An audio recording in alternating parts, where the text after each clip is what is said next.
Hey guys, welcome back to another edition of the Detour Live. I'm your host, Dan Jones, joined as always by John Iffy Trevorrow. We've got another massive show for you guys. We've got Amstel Gold on the weekend. Obviously, all the talk's been about today, Pogacar, and how he's probably going to be the next Eddie Merckx, and that's a big, big tag. But who better to give insight, Johnny, than a guy that really saw the skill set in this guy at the very beginning. That is, of course, Australian cycling royalty, Allan Peiper. Johnny. Sensational. We've got Al coming on board. I think he's in the waiting room. We're just about to bring him in. But also, just before we go into that, on the weekend, it was the Mayo Jean Victorian Cycling Hall of Fame Awards Day. A lovely lunch at Jerry's Prince Hotel in Melbourne. Nice. I always go to them, but I had family challenges this weekend, and so I couldn't be there, which I was disappointed in. But Allan was presented. There he is, Chris Salisbury, aka Snake, a good mate. Why do they call him Snake? Well, I'll let that. That's not a nickname. Al can explain it. I've been mates with Snake since I was about 14 or 15. Right. He's always lived up to that nickname. Bit of a character. Good, was a very good bike rider. Just missed going to the Olympics with me in '72, actually. Right on, almost there. Anyway, he picked up that award for Al. So Al has now been inducted into the Victorian Cycling Hall of Fame. My only question is, why didn't it happen about 15, 20 years ago? But anyway, it has happened. And I think you got some nice shots, some wonderful shots of Al in his younger days. Why don't we just bring Al on? We always fluff around for too long. Let's just bring him in. How are you, Allan? Hi, guys. Yeah, good. Thanks, Dan. Yeah, pleased to be on the show again. Now, what's with this nickname, Snake? What's the real story? Oh, I don't know. You know how Australians pick up names?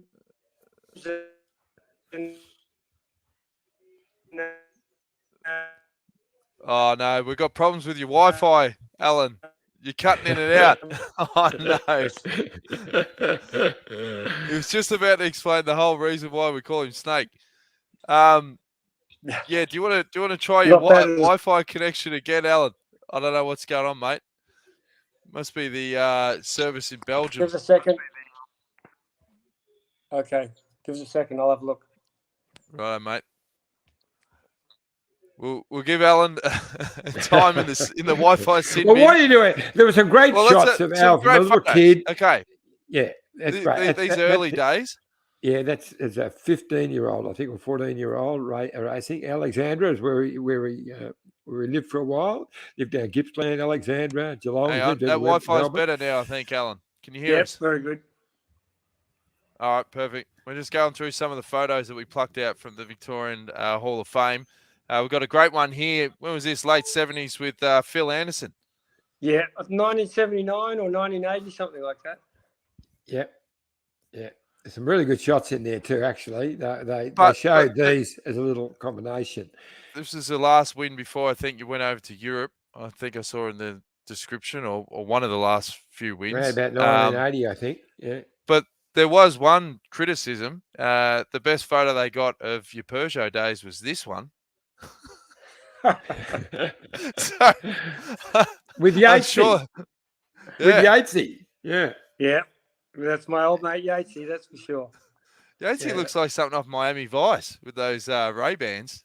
Well, Yatesy and I did Rendezvous of London on Sunday on the Vespa together. We were like Dumb and Dumber, flashing through Flanders Hills and leaning down on the scooter there, giving bid-ons to UAE. It was so much fun.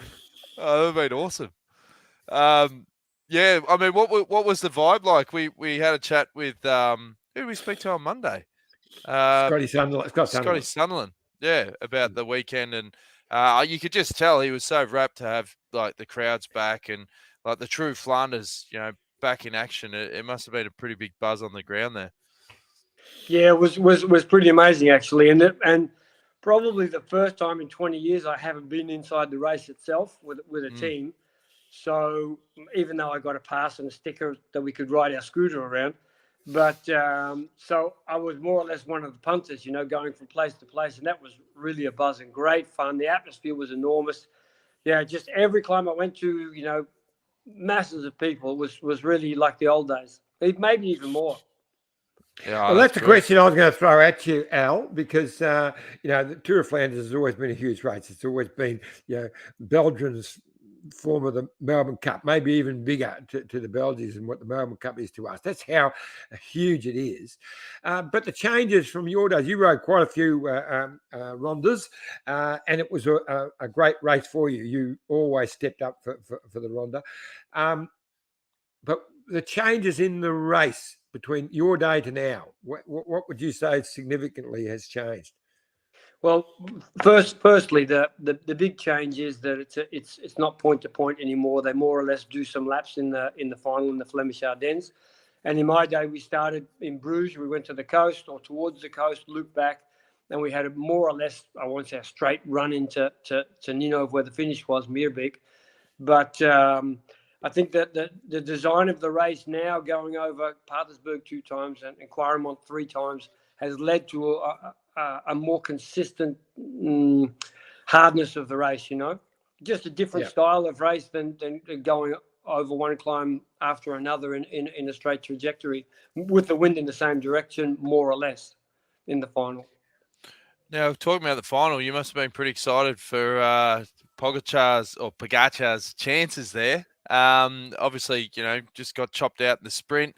But there was some footage that came out only, 24 hours ago, where he's teed off on Dylan van Baal. Now, they're missing you, mate. That wouldn't happen on your watch. You would have been a lot more chilled, a lot more conservative after the finish there, a bit more zen-like. Yeah, I don't know.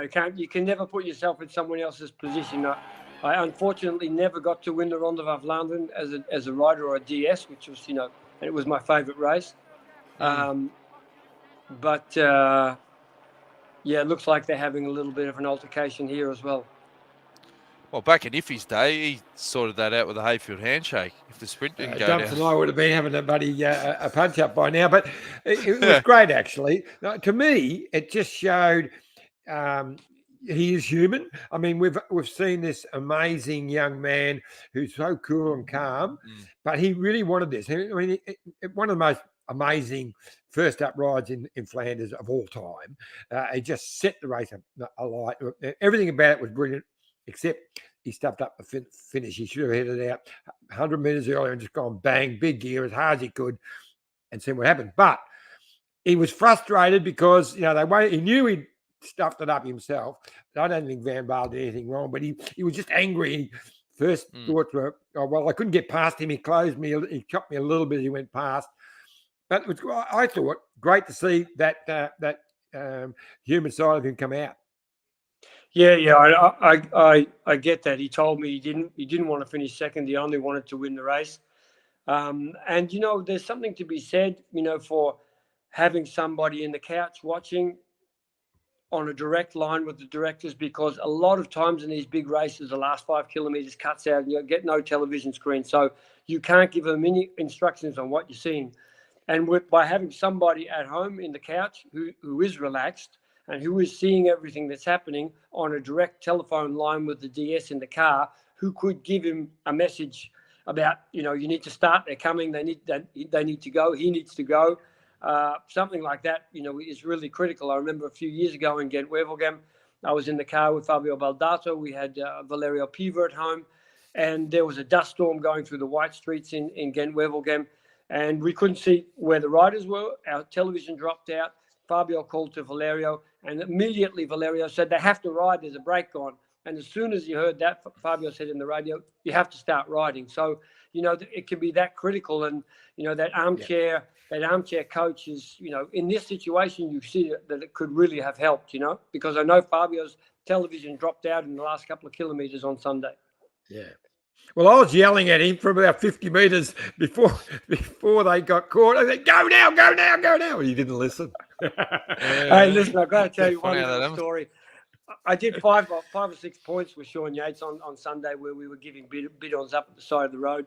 And on the top of the Canaryberg, I was standing there and gave Tadej a bidon, and he said to me on Monday morning, he said, that bidon you gave me there was a lifesaver.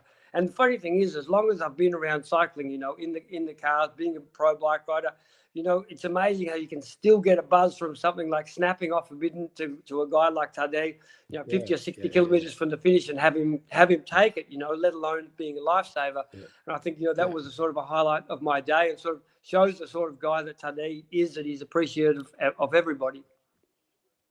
It's funny when I first started with Green Edge, we used to have to give out bins. I didn't know the protocol. I thought you only gave them to riders in your own team. And I remember it was Vuelta, and it was stinking hot, and Valverde wanted one. I held it out and then lifted it up at the last minute so he couldn't get it. And the other guys ripped me. They go, "What are you doing?" I thought, "Well, yeah, but he's not on our team." He goes, No, it don't work like that, mate. If he wants a bid, you give him one. I look like an arsehole.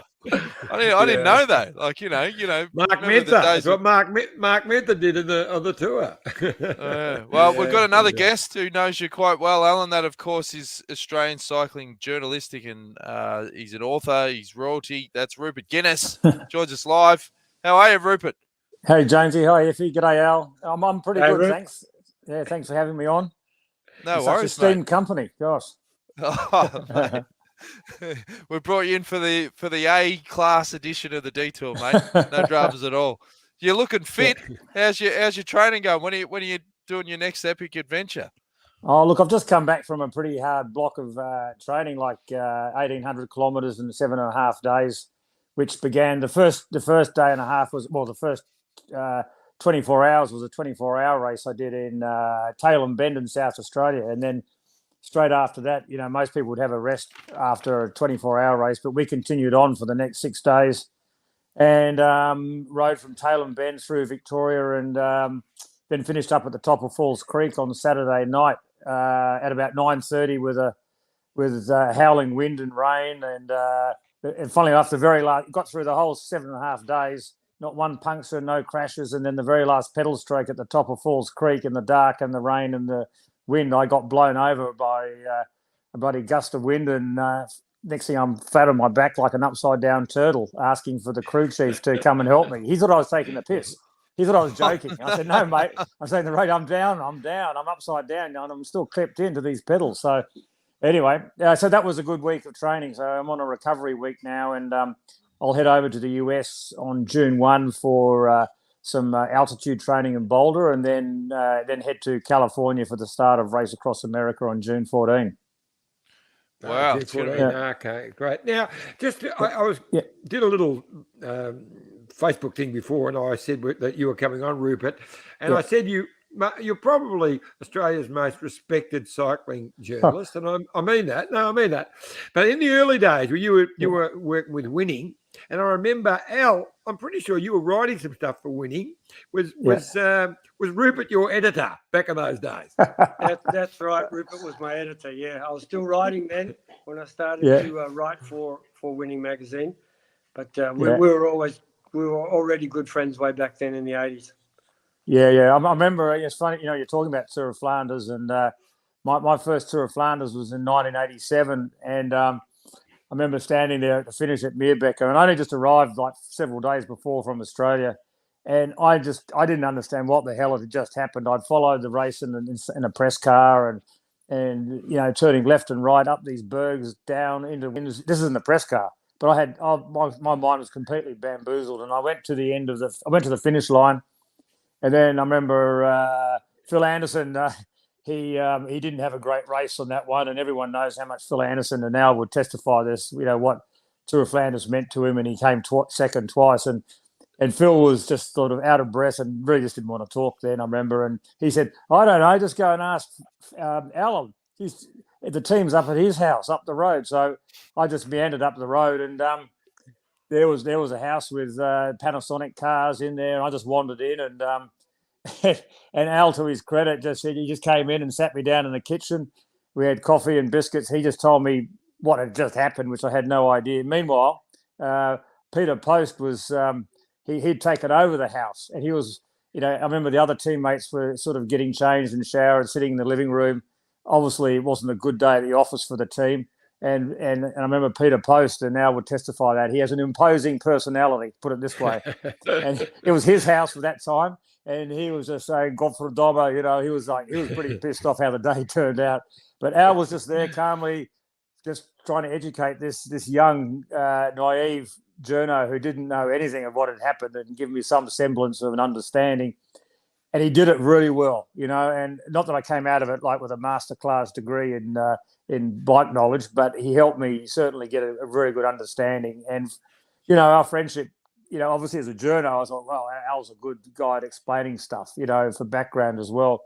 And, but really good friendship forged, and over those times. And then he started writing because he was really good. He was a really good raconteur of stories from inside the peloton. And he gave it from his heart and soul. And I think that was a really, at the time, Winning Magazine, which was before social media and all that sort of. Winning Magazine was very much ahead of its time as a magazine. It was the dream magazine to ever work for.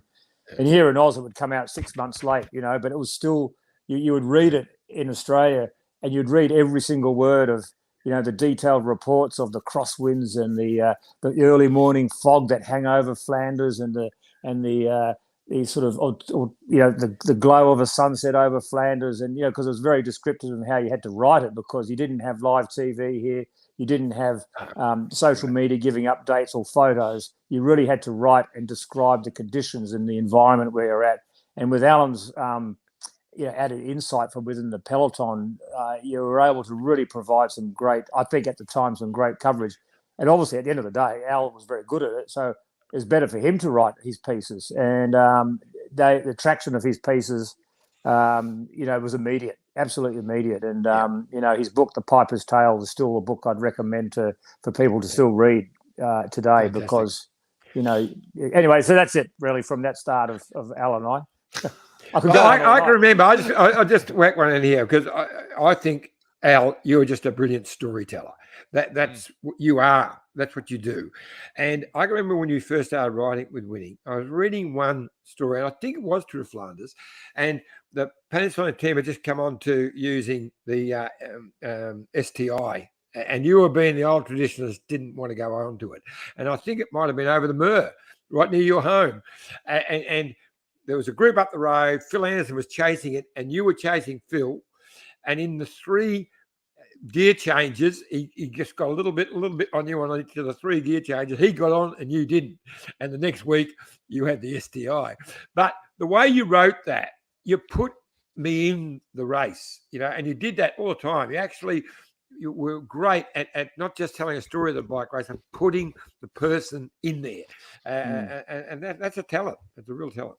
Yeah, and that's why I think it's no surprise that fast forward to Al, your career, as a sports director, it's been one of the best of any sports director because you're a great communicator. You know how to touch into people's hearts and souls. You know how to motivate people. You know how to push people, but that's for their betterment. And I think that very much your communicative skills and are so good, and behind every word, whether it's written or said, it's from the heart and soul to help someone be better. And your belief in someone, even when you give them, you may give them a hard time for something, it's because you care and they can do better. And it's about helping them believe they can do better. And so whether it's from the days that Iffy was talking about in Winning Magazine with readers being inspired and lifted and feeling they're on the journey to Tadej Pogacar, having the belief to win the Tour de France, and do what he's doing now. It's the same communicative skills and the same heart and soul that's there now that was there then. And I think that just sums up Allan, and in his career as a racer, as a domestique, he was one of the guys who obviously not just a domestique, but one of the ACBBists, who came through ACBB, the amateur club, and forged their way through as the Foreign Legion, when no one spoke French and everything, and the whole story of how Allan lived in Flanders and slept in a butcher's shop, used a towel as a blanket at night, and then as a towel for the shower in the morning, or vice versa.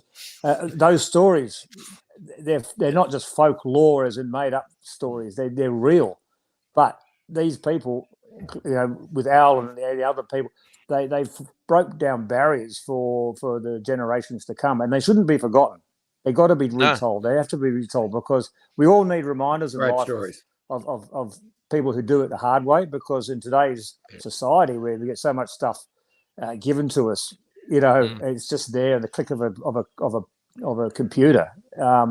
But the fact is, you have to do things the hard way to really reap the rewards of success, and Allan was very much a part of that. We've got a live comment. Jared Davison says, I was a huge Allan Peiper fan when I was a kid, but Mum, a young single mum, had the hots for Neil Stevens. Because Mum drove me to watch races, I only got to see Allan race when Neil was racing. Oh my God! Oh, that's gold. The blonde mullet, mate. You needed to bleach your hair and add a few more locks at the back. Hey, But, can recall it's a story that later in Allan's career when obviously he didn't his Palomares didn't, well, he had some very good wins early in the career, but obviously as he's forged his career as a domestique, and Allan will know what I'm going to be talking about now, is with his Giro stage win, and he was in this 2-man breakaway, and I think it was with Pascal Poisson, I think, wasn't it, Al? Yeah. The Z Peugeot guys, and they actually attacked on this little people of a hill called the Rupertberg, of all things, and Allan won the stage. He dropped Poisson, and I lost all journalistic objectivity, and I was on the finish line thinking how amazing this is, and Allan just sort of rode straight into my arms, and then we were hugging each other, and Graham Watson was there too, so it was like the three of us, it was like I've never felt so much joy at a stage finish ever, and again, this was all before social media and everything like that, and we were able to experience. But that night, I remember, Al, how you again, Peter Post was there, and maybe you can give the background of the story. From what I'm saying, is how you had to celebrate it. You celebrated by having a cappuccino with me and Graham that night, and I think Post was very staunch and saying, not letting you get too carried away with the success or something like that, I think, wasn't it, Al? Or maybe for the Panasonic, the Giro itself hadn't been the success it meant to be, but you had saved the team with a stage win. Is that right, Al? What was your memory of that? I think he was more upset because I said that I was changing teams, because I'd asked the night before that stage if I could stay, and they said I'd have to take less money if I wanted to stay. So I called up the team, with Jose de Cauer, Tulip Computers, and said that I was going to join them the next year, and then I won the stage. So Post was really angry about that and sort of ripped strips off me the whole night. But he couldn't touch me anymore because I was sleeping. What was he angry at? Angry at you won. Yeah, but there's more to it than that.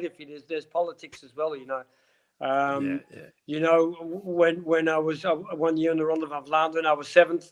That was 87, and Edwig van Hooijdonk won. And it wasn't the fact that I only finished 7th. It was the fact that van Hooijdonk won, and he was from Jan Raas's team. So it wasn't so much about the result, but more about their relationship, Raas and Post. Because Jan Raas was world champion with Peter Post's team back in the 70s. So there was there's always stuff just going on underneath the surface. Yeah. Well, what about Al when one Tour of Flanders, when wasn't it Post was in the car, he was sitting, and then your man having an Asian moment here. Famous Belgian who won Paris. The Plancard. And wasn't there the description of you were in the break, and one was telling you to work in the break, and the other one was saying don't work in the break, and then it sort of flipped over by the time the result came out in the end. Was that the same Tour of Flanders? No, that was 90. That was 90 because it was again. There was actually, you're right. 87, I finished 10th when you were there, and then 89, I was 7th behind Van Hooijdonk. And the next year I was in the breakaway. Post came along beside me in a car, and he said, "You're not allowed to ride 1 meter." And I remember, Fignon of all the guys being really angry at me because I wouldn't ride. Rudy Duns went away. Just 100 metres up the road, and Argentine jumped across to him, and they were within touching reach for 10, 15 kilometres. But because I wasn't riding, no one else was going to ride. And then we came into Gerardsberg, and we turned onto the Muur, and the peloton had just caught our group. And I turned to Eddie Plank out and I said, "How are you?" And he said, "I'm dead." So, Post didn't want me to ride because he didn't have confidence I could win. But then when our team leader came back, he wasn't good anyway. So, those tactics definitely were big in play back then. Yeah. And this is all pre-radio too. Wasn't it, Al? Yeah, pre-radio. Yes, exactly. Yeah, I was just saying to someone the other day, I was in the break in '87 with Eric Mackler. There was, in Milan-San Remo, there was like 10 of us in the break. We'd been away all day, no radios, car never came to talk to me. 2 feed zones, so 4 biddens for 300 kilometres. And I attacked before the suppressor. Mackler came across to me. We rode suppressor together, and between the 2 climbs and Poggio, he dropped me, and he won Milan-San Remo. And unfortunately, my teammate Eric van der Aarden was second at 6 seconds from Mackler.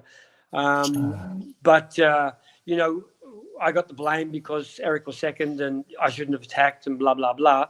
But in an ideal world, I didn't know what the hell was going on behind and who was there and who wasn't there. So anyway, that's definitely changed now. We've got a live question for you from Free Ranger, who's a regular. He says, Allan, how influential was Peter Brotherton in your cycling career? I would say Peter Brotherton was hugely influential. I wouldn't never have turned pro without him. I probably wouldn't have got my health back without Peter, because I came home in '79, with hepatitis and spent a couple of weeks in Fairfield Infectious Diseases in Melbourne. They loaded me up with antibiotics for 6 months, which basically killed my intestinal tract. And Peter got me down at his house and showed me how to eat healthy before people were even knew what vegetarian or veganism meant, and he brought me back to life basically. And I started winning races in Australia, and he wouldn't let me go back to Europe till I was completely ready. Went back to ACBB as Rupert had said just earlier. But the thing was with Pete, he wasn't just there for he never trained me. He never told me how to train. He was there for a lot of other things, that mentorship and showing me how to live, showing me how to be a good person. I think those things were really important for Pete, or that I got from Pete, those tools. He was always there in a funny way. I remember once in ACBB, I called him up. I didn't like living in Paris. I had no money left again. And I called him up one day and said, Pete, I just want to come home. I miss being home. And he said to me, look, you can come home anytime you want, but you have to know that if you come home now, there's no going back. And he was right. I was 21 by then. It wasn't going to get any easier trying to get a pro contract. And he said, hang in there for a couple more weeks. And I did. And, I was fourth in Roubaix then. And at the end of the season, I won Grand Prix des Nations. And, had a good year at the end, won 14 races, which was good for that level of amateur cycling in that big club. And thanks to Pete, that happened. And, he hung in there all the way through my pro career. I was always calling him up, asking him for advice. In the years after my cycling career, he was still busy with me. I've got a lot of contraptions around the house from vegetable juices to bouncing machines to all other little stuff that went into being a healthy person. Unfortunately, Peter passed away just a couple of years ago. But he definitely made a mark not only on me but on a lot of other cyclists who went down there to talk to the prof, as they called him, to get his take on different things and what he thought, and he gave everybody the best information he could, and basically it was pretty simple information. Special human being, mate. He was a special human being. Yeah. We can't hear you. Dan, Sorry, I said. Yeah, I was speaking. I said, did you want to take a quick drinks break, Iffy? You're the master of the break timings. Yeah. Good. All right. I was just going to say, you say more. Well, no, it's just that with Pete Brotherton, he was an Englishman who came out here to ride in the 56 Olympics and stayed. So he knew a little bit about cycling. So I think, did he get a medal? Did he get a bronze medal at that 56 Olympics?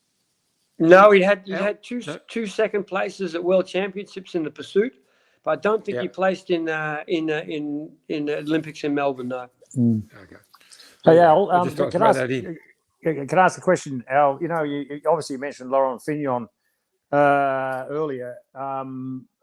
as the years passed, I mean, you and Lauren had a lot of respect for each other, didn't you? I mean, I know as a cycling journalist, I was completely enamored by him as a cyclist and his flair and also his individualism. He always stood up for what he believed in, even though he was different. But I know, and I say that also, he also gave me some lucky breaks with interviews, for example, which he wouldn't give otherwise. So I was forever grateful for that. But he was really a person who I thought left a lot on the sport that was beyond, his Tour de France successes. And obviously that 89 loss, I thought his imprint though on the sport was far bigger than what the English-speaking cycling world may understand it to be now. Al? Allan? Can you hear us, mate? Al? Sorry, guys, I can't hear what you're saying. Somehow I just lost my breath now. Volume's gone out. Is it back now?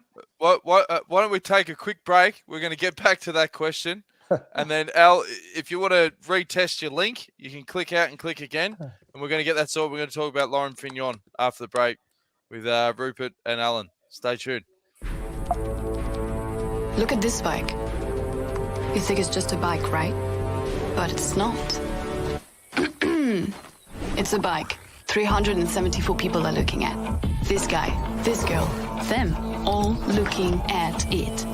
People from here, there, and wherever this is. People that are looking for a bike. Or just a piece of it. Amateurs, semi-amateurs, and pro-amateurs. This guy wants this bike, but with this crank and these bars. This could be the perfect match. But not this one.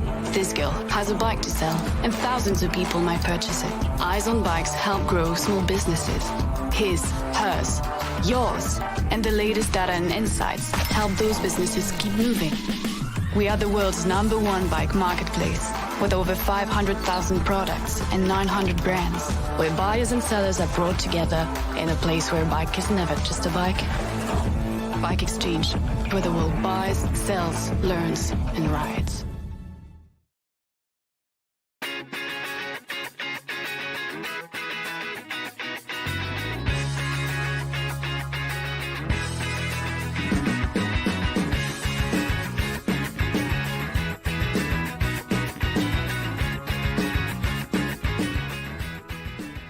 Are you dreaming of the ultimate cycling holiday?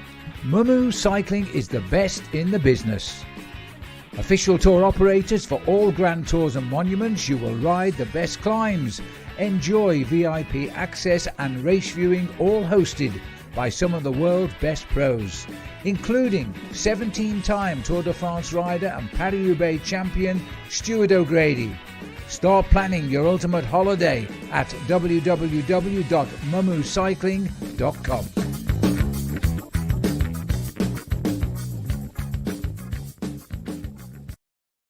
Thanks again to Bike Exchange and Mumu Cycling. Iffy, how are we going? They still moving tickets for the Giro at Mumu Cycling? Yeah, couple of places, and they're about to announce their big star who's going to be hosting the. It's not you, is it? The group. No. Well, I'll be around, but they've got a bigger star than me. They've got one of the legends of Italian cycling, one of Italy's Chippo. greatest cyclists. That's all I can say at the moment. They're about to announce the next day or so. Jeez, if Chippo was hosting a group, that'd be worth a look. He might be in jail. I think but anyway. Right. Jeez, Johnny. Let's get right into it, eh? Don't mince those. Now, can you hear us, Allan? Yes, I can hear you now. Your connection's perfect. Hey, one thing, Roop, if you flip your phone the other way, we'll get a full screen of you, mate. That's it. It's not working. Nah, don't know. I wouldn't worry about it. It's all working so well. It's all fine. Now, Roop, the quick version of that question, because Allan didn't hear it. Laurent Fignon, do you feel that the Aussies or English speakers did not appreciate the impact he had on the sport? I think, obviously the sport back in the 80s and early 90s was not what it is now, and social media was not around to, expand somebody's, palmarès. But Laurent was a really closed guy. Having said that, we never really spoke much in the peloton. But, you don't speak with everybody. I saw Jan Raas last Sunday at Ronde van Vlaanderen. He came up, put an arm around me, and he said, "Do you remember me?" And I was blown away because Jan Raas was one of my heroes when I first turned pro. And I never really spoke to Laurent in a personal fashion until after we stopped cycling. So he wasn't really outgoing of himself. He wasn't really outgoing towards the journalist, and he was a bit of a nutty professor. And I do think, he hasn't got the acclaim that he should have or could have got, for the races that he won. Yeah. If he, Rup? Yeah, no. It's funny you call him out the nutty professor. He had that sort of look with the glasses and the ponytail. It looked a bit different, but he was a superstar. And when you talk about your great tour riders, Hino and Merckx, Fignon has to go into that place as well. 2 Tours de France and second by the closest margin of all time. Probably beaten by equipment in that one more than ability. But, one of the superstars of the sport.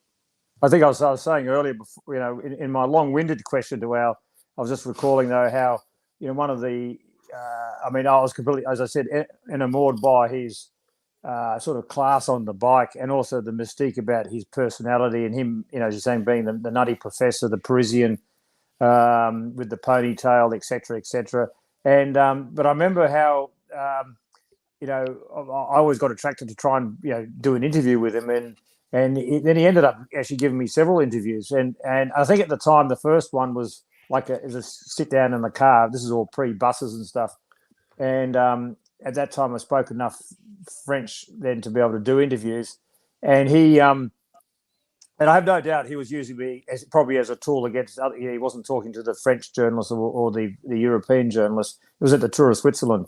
And one day I walked past. This is when he was riding for Gatorade, and suddenly he tapped on the window of the car, and I sort of pretended like what me with a look. And then he said, "Yeah," and I went into the car, and then we did the interview in the car. And then no sooner did it start doing that, and suddenly the car's surrounded by all this media and photographers. Because suddenly, at this point, he wasn't actually talking to the media, and suddenly I'm doing this interview, and anyway, the interview was I'm not sure about my questions, but he gave me good answers, which I obviously had to translate later, and it was a bit of a make hay while the sun shines moment, because I was freelancing at the time, and suddenly there was Tagesanzeiger, a German Swiss newspaper, and then other newspapers were saying, "Oh, can we buy that interview off you?" And as a freelancer, suddenly I was selling it to 3 or 4 different publications. So it was a good day for me. And but I remember Laurent, he while he might have been using me as a sort of a poke in the eye to the European media, but we still had more interviews after that. He's, as Al would probably testify, he's not a guy who would just waste time. He wouldn't have time for fools either. And over that time, my respect for the guy rose immeasurably. And there was one time where we were trying to organise a criterium in Sydney, which never got off the ground, but it was going to start with one key rider from 5 different countries, and Laurent was one of the riders I was speaking to. And at the time, he was wanting to do the, and remarkably, he said, "Yeah, I'd love to come." We said, "Look, 1 week's holiday with you and your wife on the Gold Coast, and then come down and do the criterium. You'll be in the French team." I think we had Kelly, Delgado, Phil Anderson, and anyway, and those teams will be filled probably with A-grade club cyclists. But I remember saying, "You guys just do what you do. We need a show." And Fignon said, "Oh yeah, look, I'll come down. The only thing is I'm doing the Grenoble 6-day, and at the time he said I'm only doing it for 3,000 francs." And this was like, oh my, that's not much for a guy of his stature. And he was quite willing to come down to Australia and do this criterium, which never got off the ground. But it was just for that price. You could have done the Bakeries. I know. Missed out. Hey, but if I can just add one thing about Fignon, which I really admire, especially in this day and age. Fignon would just ride past the journalists. He was not there to be liked or be Mr. Nice Guy. He was there to race. He didn't want to have all his whole life in the media. You know, that was newspapers or magazines or television in those days. Whereas these days, everyone is so conscious of social media and being the nice guy, and you know, it's just a different world. And Fignon was very true to himself. You know, he was there to ride his bike, and he wasn't interested about being Mr. Nice Guy. You know, there hasn't been many guys like him that I've come across over the years. And if I can add one other thing, you know, obviously there's, you know, unfortunately he's probably a bit more remembered for his Tour de France loss in '89 to Le Mans, you know, by 8 seconds, and that time trial in Paris and on the last day than his wins. But I think the grace of him to be able to, it would have hurt so much for him to lose, you know, and to lose like he did on his home in his home city. But also what got lost in the whole debate was he lost it on the last day, but his time trial on that last day was still third place in the time trial. He didn't do a bad time trial. He had a cracker of a time trial, and that gets lost in the debate. And also gets lost how Delgado came back from his horrendous when he got lost at the prologue start and lost 2.5 minutes, 2 minutes and 40 seconds, and he still finished third overall at about 2 minutes and 40 seconds. So that Tour de France, that podium was, even though it ended up with Greg winning it in a miraculous way, but that podium was still such a great podium, and that race was so great for not just that last day. You know, Fignon and Le Mans, the lead changed 4 or 5 times between them. I mean, it wasn't just about that last day. And I think it was if great. You talk about Fignon, you have to give kudos to Fignon and Le Mans and Delgado for them fighting tooth and nail 3 ways coming back from different ways. But it was that tour was so much more than just the Versailles to Champs-Élysées time trial. So much more. Anyway, and moving into the modern era, it's a bit like let's stay back in the 80s. No, but it's a bit like with Roglic. You know, back in 20, he didn't do that bad a time trial. It's just that the Pog did an absolute. Well, for him he did. For him he did, John. Yeah. I mean, if you saw him coming up Planche de Bellevue that day, he did look like a Hubbard with the helmet on. And he did. Yeah, he admitted it. He admitted it. He did. Yeah. But his actual time, like he ran fourth, I think, 4th or 5th in the time. Yeah. But, I got a question for you, Al, about today, and that is a lot of people are sort of, you know, there's a lot of comparisons about how good he is and all this sort of stuff. What does today need around him to get the best out of him? Or is it a case of just let the guy ride, let the guy choose his program? Because George Bennett was saying, even when he won Strata, like he didn't have much prep. You know, had some, you know, event in UAE, came over, got on his bike, just rode it and won it. He's that good. Well, he is that good. He is that good, Dan. But having said that, he's still human and he's still young, and he hasn't had any obstacles to get over yet. And my concern even this year is this his biggest peak for the year, or can he peak even higher for the Tour de France? You know, Strada Bianca is a really hard race, like super hard race, one of the highest training stress scores, TSS, of the year for any pro bike rider. And he was away for 50 kilometers by himself. That takes a hell of a lot of energy out of you. He went to UAE and won. He went to Tirreno Adriatico after Strada Bianca and won as well. Went to Milan San Remo, was the protagonist on the last climbs as well. Gone to Ronde van Vlaanderen after riding Waregem, and made some big efforts. Maybe I'm just cautious because having been a pro, I know sometimes you come to the end of your energy. But today is his ability to recover is really amazing. And I think one thing needs to be said, that he likes to have different challenges every year. And I remember Mark Cavendish saying that, 10 or 12 years ago, he needed other challenges, not just winning 5 stages in the Tour de France. And Mark had a challenge of winning Milan San Remo, and he did. Tadej went to Milan Strada Bianca last year and finished, 5th or something. I wasn't for it because I didn't think it was his place as Tour de France winner. But he went there for fun, and he went back again this year and, won in such a dramatic fashion like he did. And that's part of the fun which keeps keeps his motivation ticking over with new things coming along and new challenges, just like Ronde van Vlaanderen this year. Mm-hmm. Now, I was just going to add to that. Every time there's a really good young cyclist comes along, potential to win Tour de France or does win the Tour de France, those comparisons with Eddie Merckx always get touted out there. But it's now actually resonating with people. People say, "Oh, could be next Eddie Merckx." Even Eddie saying, "Yeah, I'll agree that he's in that ballpark." So some of the things he's doing now are Eddie Merckx like. The Strada, as you said, his first ride in Flanders, and that was awesome. I mean, he was definitely the strongest on the day. It was so close to snapping that elastic on that last Petterberg with Van der Poel. He just managed to hang there just. So what do you think about those comparisons that are popping up now with the next Eddie Merckx? Or will there ever be another Eddie Merckx? Firstly, John, about comparisons, I don't know if you can compare, because now we're talking about a Slovenian. There was no Slovenians back in those days. There was, more or less no Australians back in those days, or outside of 5 countries, there was no riders from around the world. So the world is different. Even Burnham, who won Gent-Wevelgem, or Navas, who's been riding good in the classics this year. The world is completely changing. And into that sense, I don't understand it anymore. I don't understand how these 19 and 20-year-old kids are coming into the scene and directly they're on the map in the Ronde van Vlaanderen or something. Kel O'Brien, he was in the breakaway in Waregem, ended up in the final with Van der Poel. Most Fantastic of those guys ride. would have got dropped, Yeah. and still he was still there. Yeah. Sam Welsford in Scheldeprijs, and you can say it's an easy race. Scheldeprijs that was on yesterday.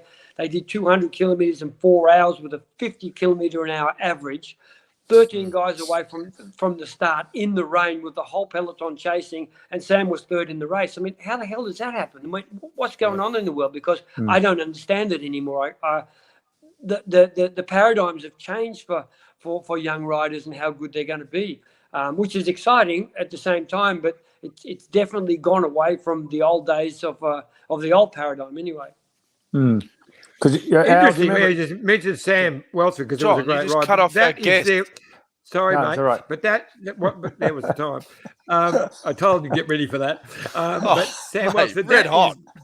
DSM's first podium in a World Tour race this year. That's a bit scary. Yeah, John, pro cycling teams are traditionally run by cyclists, and sometimes they get it right, sometimes they get it wrong, sometimes they have luck, sometimes they get sponsorship, sometimes they don't. But I think the big thing is that in a business sense of cycling, teams need to keep reinventing themselves. They need to be looking down the track. They need to be readjusting their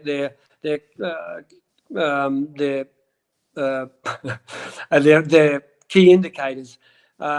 Because before you know it, they catch up with it. It catches up with them, and I only wonder if that hasn't happened with De Koning Quickstep or the Quickstep this year. That too many of their old riders are not performing like they did. And I know they talk about sickness, but they don't seem to have the leaders and the power like they used to. And same thing with DSM. So many of their riders have left. You would think that they would be having a soul searching, have a look at the way they run the team, trying to attract new talent and keep them at the same time, because these riders are not leaving for nothing. They're leaving for a reason. And I think it shows maybe the lack of business intelligence or strategies within cycling sometimes. You raise a good point. We mentioned a few times on this podcast, Alan, is culture is such a hard thing to get. A lot of people don't understand what actually it is. But what do you think are the keys to developing a really strong culture? Because it feels like, even from the stories you told from that group of guys you had at the tour in 2020, that sort of belief, and when you do have someone in the group that isn't aligned with that, making really quick calls to go, hey, you're not part of, you actually can be spread like amongst the group in a negative way if you don't align with the values that we're trying to achieve here. I think Dan, and it's a good point, how to keep that balance. And I think that for me, there's always, it's become clear over the years, there's 3 things. riders need to be happy. When they're happy, they perform. And how are they happy? They're happy when they're acknowledged. They're happy when they're included in the discussions. They're happy when things are clear. And things are clear over their race program, what's expected of them, what their goals are personally and team-wise from the leadership of the team. And when those things are in place, and there's also understanding and empathy involved in those three things. But when those three things come around, then a rider is happy. And when they're happy, they more or less fit into the mold, and you create a platform for a culture, a performance culture, because everyone understands each other, everyone rides for each other. And look, it's not as easy done as said, but from my own experience about being a bike rider, when you're understood, when things are clear, when you know your program, and when there's empathy, then you're happy. And when you're happy, you ride good. Mm-hmm. The old analogy of treat people the way you want to be treated. Yeah, Something Peter like Post that. Yeah. wouldn't last too long now. Oh, Peter Post. Oh, but I don't know if you. I think the harder the sport gets, the more important performance culture is, and that is a good naming of it. It's called performance culture.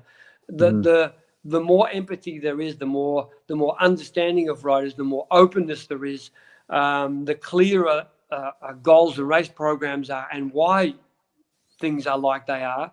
The riders understand, and they become partners just instead of pawns. You know. Mm-hmm. Does that also help when you have like a number of teams have more than just one option as a leader, like whether it's a Grand Tour or a Classic? You know, now there's more teams having 2 or 3 possible leaders, and obviously going back a number of years, you'd think, gee, that's going to be conflict. But now you're starting to see teams being able to accept, hey, we've got 3 good chances for the podium in the Tour de France.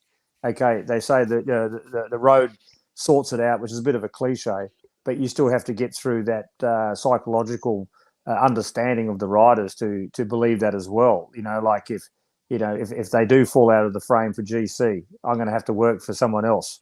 But do you think there's a better understanding among riders to adapt to that now, rather than in the days of Peugeot, for example? You know, there'd be the designated leader, and someone else could be a performing rider, and the team may not necessarily ride for them because there's been a designated leader.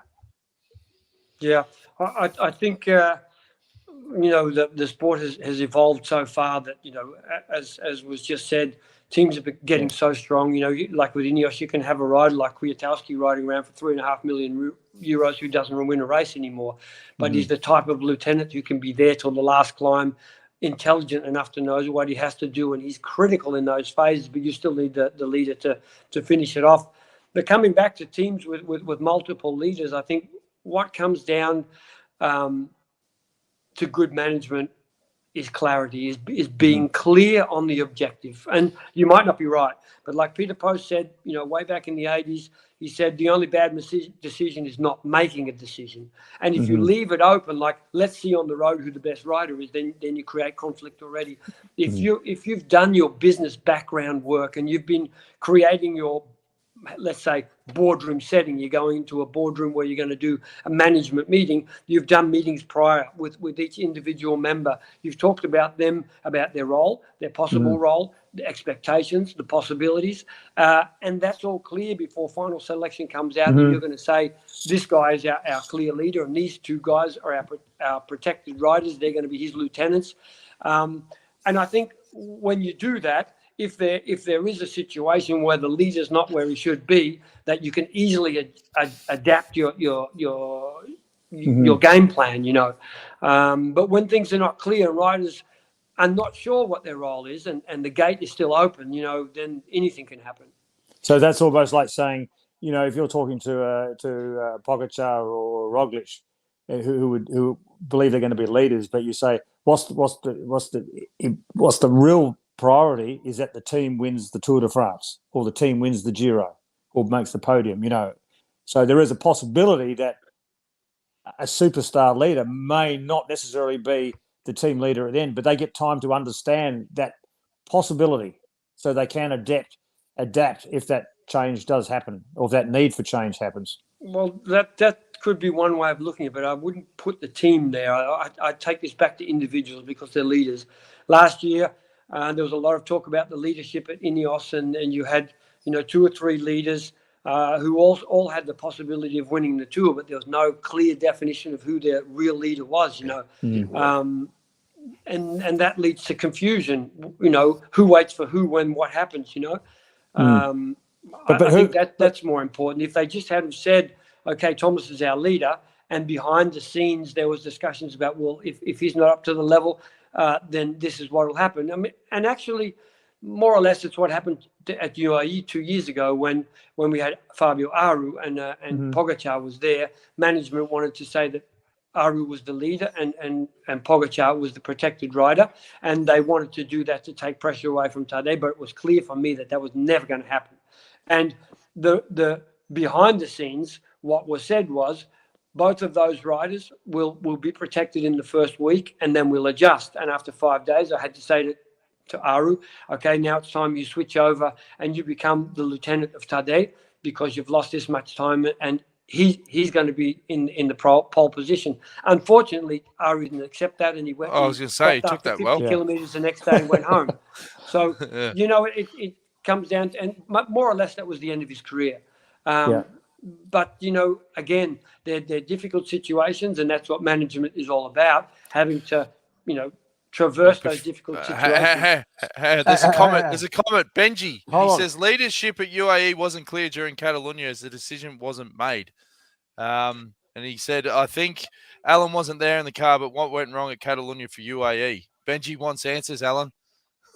That was a good one. Catalonia, I watched it as well, and I was thinking this would be a good race to have the armchair coach back at home giving advice on what to do. What I did see in the days earlier, before Almeida really got into trouble, was them throwing energy around like a man with no arms, as we say back in Australia. And unfortunately, you can't do that. You need to ride as a team with an essence of humbleness and humility, and never take your opponents for granted. And I think some of those first days, they used a lot of energy where they shouldn't have been. Riders going out in long breaks and using energy where they shouldn't have been, instead of having a clear purpose and sticking with that.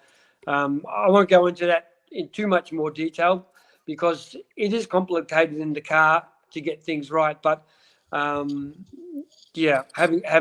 said that, I think you can get the gist of what I'm saying. Yeah, I think Benji will be happy. Now, on to you. I'll first, Rupert. You can go, then John, you're next. Yeah, I beat Iffy for the finger, and I'm claiming guest status. Look, but how do you think Pogacar would go if a situation arose where he had, for whatever reason, lost time, and there was someone else within Team UAE who was better positioned for the GC? I mean, how do you think he would adapt to that potential or possible change? Oh, with Tadej's character, I don't think that would be a major problem for him. I think he has enough intelligence and understanding that, for instance, if there was a rider like Almeida or any rider from UAE that you want one of the leaders, let's be put it that way. And there's only a couple who have that ability, but or a McNulty. Tadej wasn't good, or he crashed, or he'd lost time, and McNulty or Almeida were up there in the first 2 or 3. I think he'd have no problem with helping them out and turning the tables around. And sometimes that just shows the strength of a champion, having the ability to do that. It gets their lieutenants even on board even more the next time it comes around that it's their turn. Iffy, you can talk now. Well, thank you. No, look, I'm loving it. So this is great. But I just, because we're getting up towards the hour, I've got a question for both of you. It's the same question. I'll go with you first, Al. The wonderful rise of women's cycling over the last 2 seasons. I just wanted to get your opinion of what's happened with all the new races and the prize money and wages all going up. What are your thoughts on where women's cycling is going? Well, that's a can of fish. We could talk for another hour about that, my opinions of that. But look, I'm really, really excited about women's cycling. The World Championship last year was a wonderful finish. The finish the other day, I was screaming for Lotte Kopecky, and I don't even do that for men's races. So I think that the progression of women's cycling, the inclusion of them under the umbrella of world-class cycling and television coverage is absolutely wonderful.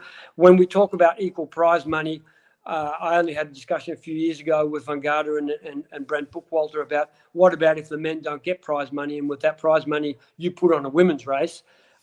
But having said all that, my thoughts behind all of that, and you guys know that I'm a fan of Richmond.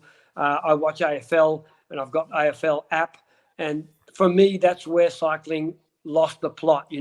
We should have had a professional cycling app where, like the AFL app, where I could watch, or punters could watch cycling races like on GCN now. And people would pay from Australia or China or Japan or wherever they were $100 a year and build up that fan base, geo-restricted. So in Belgium, you could watch the Belgian races. In Australia, you watch the Belgian races free to air. And we bring in money via the punters paying, what they normally pay for an app. And with that money, we could have built so much more in cycling. We could have supported women's cycling. We could have got the UCI to done much more with youth cycling. We could have done much more with that money that's there, to support the whole of the cycling and make it a really strong background sport. But we've given that away, and unfortunately, that's not happening. Having said that, women's cycling is going, forwards with leaps and bounds. But the limitation of that of the women's cycling, but also men's cycling as well, is we don't have any other income. We just have sponsorship from companies and people organising races to get prize money. There is no television rights, where teams are getting, 5 or 10, or like in the US, $100 million. So we're always going to be limited until we get rights of those TV, and the punters are paying at home. And I know that a lot of punters at home are not going to like to hear this, but I'm sure a lot of them are paying to watch GCN now and paying to watch all the bike races they want to.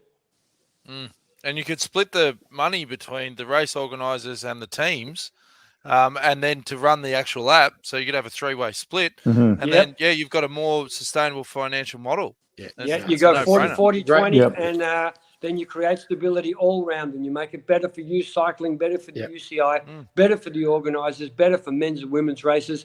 And then when the men's teams are getting money coming in, why not have every men's team have a women's team and an under-23 team? Why not have that all under the same umbrella to create conformity within the sport, so people really know what's going on?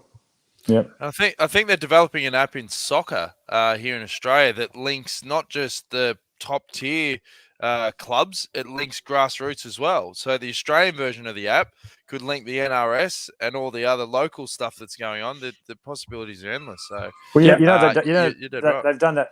They've done that with rugby union. I know you guys are AFL and stuff, but rugby union with Stan's Sport, they've got every single tier of rugby now. And they've got French leagues, bloody Irish leagues. They've got all the top international leagues, and they've got club. It's like, and you pay a minimal subscription, and you get everything. Yeah. You can watch rugby 24 hours a day. A lot of comments. Janice Ashcroft says, "Good evening. Great to have Rupert and Allan on tonight." And Knowlesy, he says, "Between Allan and Phil Anderson, there were none better. Two outstanding gentlemen." The overriding response has been very positive, lads, as we expect. Yves says, "Understanding, empathy, and good communication works in any workplace.